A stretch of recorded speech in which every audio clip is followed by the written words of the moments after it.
Last train out tonight. All aboard if you're coming aboard.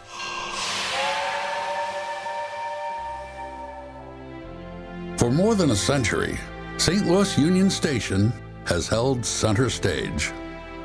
A marriage of opulence and efficiency, she featured the world's most magnificent architecture.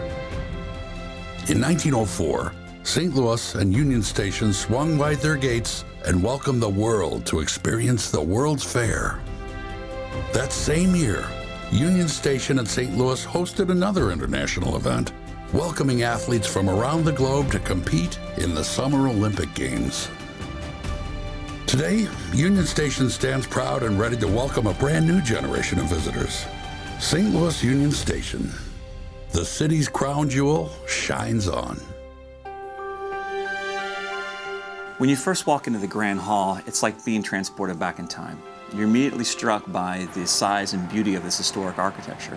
Our goal was to create an attraction that didn't disturb or compete with this architecture, but brought the space to life in an engaging manner.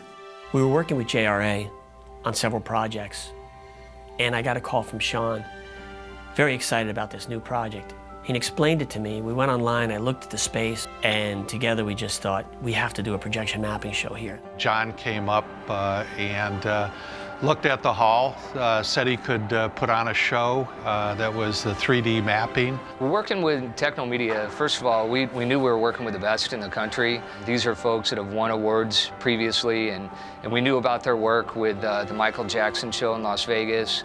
So we knew they were going to deliver an outstanding product. They basically said they wanted to create an immersive wraparound projection system for this crazy vault ceiling that I had to see to believe. I went out to Las Vegas to see the Cirque du Soleil show and Michael Jackson tribute. I was blown away with that, and so when I came back, I said, John, let's take a whirl at it.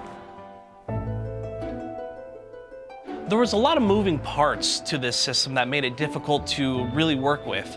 We had to first come in with a laser scanning team to take a virtual survey of the space so that we could build accurate content that would then line up with the system when it gets reprojected onto it. It's an over 6 million point cloud that we took from our survey. We had to simplify that down, find out where we needed more detail, and bring that out. Once we have the laser scan of the space, there are photographs which are mapped to the geometry of the scan, and the end result is a model that has both the geometry as well as the color and detail of the actual space. What was also tricky about it was that it's a historically preserved space and they don't really want to see any of the new technology that we would be putting in. Really creating this environment without being able to see any of the technology. The biggest challenge was working with the historic preservation. So we couldn't screw into the brick, we couldn't have any exposed conduit, and hiding all the bits and pieces for the show was challenging. We had to find clever ways to hide the projectors so that you can't really see it from down below, and you're just wondering where all of this magic is coming from. We have to do an acoustical analysis of the facility to understand how sound behaves in that space. We were not able to introduce any sort of acoustical treatment, absorption, mitigation, or any of the other things that you can typically do in a concert hall or a theater. We developed positions that we could place the speakers where they would provide excellent coverage for the audience but remain unobtrusive from an aesthetic standpoint. JRA was working with Technomedia on a variety of projects when the Grand Hall Experience project started. I knew that they had just completed a really dynamic projection mapping show down in Puerto Rico, so I gave John a call to see if he was interested in working with us on the project. We worked from day one with Technomedia, coming up with ideas that we thought would tie in with St. Louis and that people visiting this train station would really get excited about. We wanted to find a variety of content so that the experience for the guests would be ever-changing and ever-evolving. We probably came up with 50 concepts at the beginning and determined what was the best of the best and what was going to be the greatest experience for the guests. To tell the stories in the way that we wanted to, we had a variety of approaches to the styles we used. One we called cinematic, which we used on a lot of the historical pieces, dimensional, which we used on a lot of the really over-the-top 3D illusions, and several others. But basically what we did was we had artists who brought these different ideas and disciplines to the table. So we were able to accomplish what we wanted to in a very cohesive manner. And we were fortunate to get John Goodman, John Hamm, Joe Buck, Dan Deerdorf, and Bob Costas all to do narrations complimentary because they love this iconic place and they're all very fond of St. Louis. When you're creating as much media as we wanted to create, we really needed to pull the best of our team. All of that team had to be singing from the same sheet of music. We had a variety of artists working on the project, and they all brought something different to the table, which we really liked. Some were actual sketch artists, some were 3D modelers. Basically, we needed that combination to create the expansive experience we wanted that traveled not only through these stories, but also through the art and how the art was presented on the ceiling. The Grand Hall has such a strong existing character. Finding content that worked was an evolving process. The full-size plate that we were working with was 8K. It means that things that will typically work and you can count on in a smaller frame just aren't an option. We did a lot of testing in the space to really figure out how this was going to come together and to help us through the design process. We bring that information back to our design team and show them the kinds of things they needed to do that were not the typical thing you would do. When you're looking at the content on a screen, it looks very abstract, but in the space, it really, really worked well. I was inspired to try to bring the soundtrack up to par with what they had done, architecturally speaking. We would mix music first, and then we would add sound effects, sound design, and dialogue, placing them individually into each of the different speakers. And it's just tantamount that we get to do it in the space so that we can place things exactly where they need to go. We also wanted to honor the space, and we wanted to make sure what we created wasn't just a layer on top of that, but really blended in very well with the architecture. Creatively, the biggest challenge was to come up with something that was worthy of the space itself and of the huge visuals. The visuals were so big, it was difficult to come up with something that wasn't just loud, but that was powerful.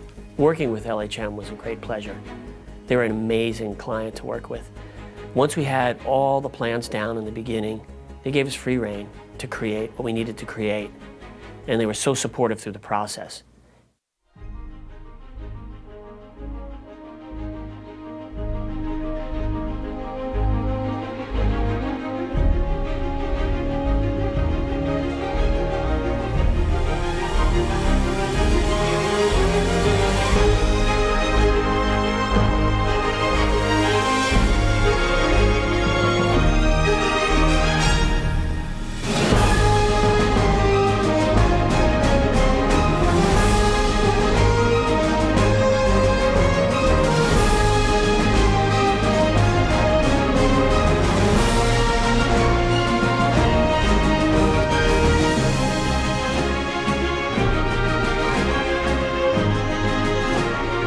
Unbelievable. I felt like a little kid. I had a ball. It was magnificent. It's absolutely fabulous. You'll never see anything like this anywhere. You need to come see it.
The Grand Hall is such a beautiful space, and this is an art installation.